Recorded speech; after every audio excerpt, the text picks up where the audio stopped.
2025 లేదా 26లో డిగ్రీ లేదా బీటెక్ చదివారా? సాఫ్ట్‌వేర్ జాబ్ కోసం ఎదురు చూస్తున్నారా? అయితే కోడ్ జ్ఞాన్ 100 డేస్ కోర్సులో చేరండి, జాబ్ సాధించండి. హలో సాయి ప్రతాప్ గారు. హలో నాగరాజ్ గారు. మన దగ్గర ఉన్న గోల్డ్ సేల్ చేస్తే ట్యాక్స్ కట్టాలా, కట్టాల్సినటువంటి అవసరం లేదా సార్? గోల్డ్ కూడా ఒక ప్రాపర్టీ కింద ట్రీట్ అవుతుంది. సో కంపల్సరీ మనం ట్యాక్స్ కట్టాలి, దాంట్లో ఏదైనా ప్రాఫిట్ వస్తే. ఎలా, ఎంత కట్టాలి? సపోజ్ నా దగ్గర గోల్డ్ చైన్ ఉంది, దాన్ని నేను ఒక 12 lakhsకి నేను సేల్ చేశాను అనుకున్నాను. సో 12 lakhs మనం ట్యాక్స్ కట్టాలా అంటే కట్టాల్సిన అవసరం లేదు. సో మనం ప్రాఫిట్ మీద కట్టాలి, అంతే కదా. ఇన్కమ్ ట్యాక్స్ అంటే ఇన్కమ్ మీద ట్యాక్స్ కట్టాలి. సో మనం ఇక్కడ ఇన్కమ్ ఎంతో చూసుకుందాం. సో ఇప్పుడు 12 lakhs పడితే నేను గోల్డ్ నేను సేల్ చేశానంటే నాకు డబ్బులు 12 లక్షలు వచ్చాయి. సో నేను ఎంతో కొంత కొనుంటాను కదా. అవును, నేను 10 లక్షలు కొన్నాను అనుకుందాం. సో ఇప్పుడు నా ప్రాఫిట్ ఎంత? 12 లక్షల్లోంచి 10 లక్షలు తీసేస్తే 2 lakhs ప్రాఫిట్. సో ఈ 2 lakhs మీద మనం ట్యాక్స్ కట్టాలి. సో ఈ ట్యాక్స్ అనేది పర్సంటేజ్ బేస్ చేసుకొని ఉంటుంది. ఓకే, ఈ 2 things గురించి మాట్లాడాం, cost next percentage. So first cost గురించి మాట్లాడదాం. కాస్ట్లో కూడా మళ్ళీ రకాలు ఉంటాయి. అంటే నేను డైరెక్ట్గా కొంటే నాకు కాస్ట్ తెలుస్తుంది, నేను 10 లక్షలు పెట్టి కొన్నాను అని చెప్పేసి. అదే నాకు ఎవరైనా గిఫ్ట్గా ఇచ్చి ఉంటే, సో గిఫ్ట్గా వచ్చినప్పుడు మనం ఏం డబ్బులు ఖర్చు పెట్టలేదు కదా. సో రిలేటివ్స్ నుంచి గిఫ్ట్గా వస్తే మనం 0 tax పే చేసి ఉంటాం కాబట్టి మన ప్రీవియస్ రిలేటివ్కి ఎవరైతే మనకు గిఫ్ట్గా ఇచ్చారో వాళ్ళకి ఎంత కాస్ట్ పడిందో మనకు తెలుసుకోవాలి కంపల్సరీ.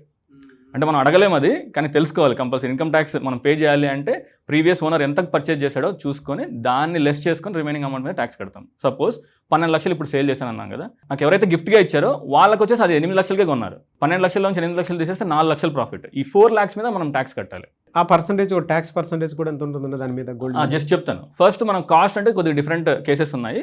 నెక్స్ట్ రిలేటివ్ ఇస్తే మనం 0, 1 రూపాయి కూడా ట్యాక్స్ కట్టలేదు, 1 రూపాయి కూడా మనం ఖర్చు పెట్టలేదు. కాస్ట్ మనకు ఇలా తెలుసుకోవాలి. ప్రీవియస్ ఓనర్కి ఏదైతే కాస్ట్ పడిందో అది మనం తీసుకుంటాం. ఇన్ కేస్ మన ఫ్రెండ్స్ అండ్ ఫ్యామిలీ దగ్గర నుంచి గిఫ్ట్గా వస్తే, గోల్డ్ ఏదైనా గిఫ్ట్గా వస్తే మనం దాని మీద ట్యాక్స్ కట్టుంటాం. సపోజ్ ఒక 2 years బ్యాక్ మనకు ఎప్పుడో గోల్డ్ గిఫ్ట్గా వచ్చింది, అది దాని మీద మనం 8 lakhs మీద మనం ట్యాక్స్ కట్టామనుకుందాం. ప్రీవియస్ ఓనర్ ఎంత కొన్నారో మనకు తెలియదు. సో కానీ ఆ రోజు ప్రైస్కి మనకి ఏ రోజైతే గిఫ్ట్గా వచ్చిందో ఆ రోజు ప్రైస్ 8 lakhs అనుకుందాం. దాని మీద ఇన్కమ్ ట్యాక్స్ మనం ఇన్కమ్ ట్యాక్స్ రిటర్న్స్లో చూపించేసి దాని మీద ట్యాక్స్ కడతాం. సో మనం దేని మీద అయితే ట్యాక్స్ కట్టామో అది మనం కాస్ట్ కింద కన్సిడర్ చేస్తాం. ఓకే, ఇప్పుడు 12 లక్షల్లో గిఫ్ట్గా వచ్చింది కాబట్టి 12 లక్షలు నాకు ఇన్కమే అనుకోవచ్చు. కానీ 8 లక్షలు ఆల్రెడీ గిఫ్ట్ అని చూపించేసి దాని మీద ట్యాక్స్ కట్టేసాం. మళ్ళీ 8 లక్షల మీద మనం ట్యాక్స్ కట్టాల్సిన అవసరం లేదు. ఏదైతే ఎక్స్ట్రా ఉందో గిఫ్ట్ మీద ఆల్రెడీ ట్యాక్స్ కట్టాం కాబట్టి ఎక్సెస్ ఏదైతే ఉందో దాని మీద మనం ట్యాక్స్ కడతాం. అంటే ఇక్కడ 4 lakhs మీద మళ్ళీ ట్యాక్స్ కట్టాలి. ఓకే, సో ఇది ప్రీవియస్ ఓనర్ గురించి మనం కంపల్సరీ వాళ్ళ కాస్ట్ ఎంత పడిందో తెలుసుకోవాల్సిన సిచ్యువేషన్స్ ఉంటాయి ఎవరైనా రిలేటివ్స్ మనకు గిఫ్ట్గా ఇస్తే. ఇప్పుడు మనం ఇందాక మీరు అడిగినట్టు పర్సంటేజ్ ఎంత అని. సో ఈ పర్సంటేజ్ తెలుసుకునే ముందు, సో ఎంత ట్యాక్స్ పడుతుంది పర్సంటేజ్ తెలుసుకునే ముందు మనం ఇంకోటి తెలుసుకోవాలి. ఏంటి సార్ అది? సో మనం గోల్డ్ మన దగ్గర ఎన్ని రోజులు ఉందని, సో ఎంతకాలం మనం హోల్డ్ చేసామని, హోల్డింగ్ పీరియడ్ అంటారు దీన్ని. సపోజ్ మనం ఒక 1 month బ్యాక్ పర్చేస్ చేసి నేను ఈరోజు సేల్ చేశాను అనుకుందాం, దాన్ని షార్ట్ టర్మ్ క్యాపిటల్ గెయిన్ అంటారు. ఓకే, మనకి ఏదైతే ప్రాఫిట్ వచ్చిందో ఆ ప్రాఫిట్ అనేది షార్ట్ టర్మ్, అంటే మనం తక్కువ పీరియడ్ హోల్డ్ చేసామని. ఈ షార్ట్ టర్మ్ లాంగ్ టర్మ్ ఎలా డిఫైన్ చేస్తారు అంటే, మన దగ్గర గోల్డ్ 24 months కంటే ఎక్కువ ఉంటే లాంగ్ టర్మ్ అంటారు, 24 months కంటే తక్కువ ఉంటే షార్ట్ టర్మ్ అంటారు. సో నేను ఒక 3 years తర్వాత నేను సేల్ చేశాను అనుకుందాం, అప్పుడు అది లాంగ్ టర్మ్ కింద డిఫైన్ అవుతుంది. సో లాంగ్ టర్మ్ రేట్స్ వచ్చేసి చాలా తక్కువ ఉంటాయి. సో ఇప్పుడు ప్రజెంట్ రన్నింగ్ రేట్ వచ్చేసి 12.5% మనం కడితే చాలు. ఇందాక మన అనుకున్న ఎగ్జాంపుల్లో 12 lakhs మీద 10 lakhs తీసేస్తే కాస్ట్ 2 lakhs వస్తుంది. ఈ 2 lakhs మీద 12.5% వచ్చేసి మీకు క్యాపిటల్ గెయిన్ పడుతుంది, లాంగ్ టర్మ్ క్యాపిటల్ గెయిన్. అదే 24 months బిలో మనం సేల్ చేసేస్తే అది షార్ట్ టర్మ్ కింద కన్సిడర్ అయ్యి మీది ఏదైతే ట్యాక్స్ రేట్స్ ఉంటాయో, మీ ఇన్కమ్ అదర్ ఇన్కమ్స్ కూడా ఉంటాయి, శాలరీనా బిజినెస్ ఇన్కమ్, సో ఇవన్నీ స్లాబ్ రేట్స్ అని ఉంటాయి. సో మనకు ఎవ్రీ ఇండివిజువల్కి సో మీ స్లాబ్ రేట్ ఏదైతే లాస్ట్ రేట్ ఉంటుందో ఆ రేట్ అప్లికబుల్ అవుతుంది. 30% అయితే 30%, 20% అయితే 20%, ఈ రేట్ అప్లికబుల్ అవుతుంది. సో షార్ట్ టర్మ్ కంటే లాంగ్ టర్మ్ మనకు ఆల్వేస్ అడ్వాంటేజెస్.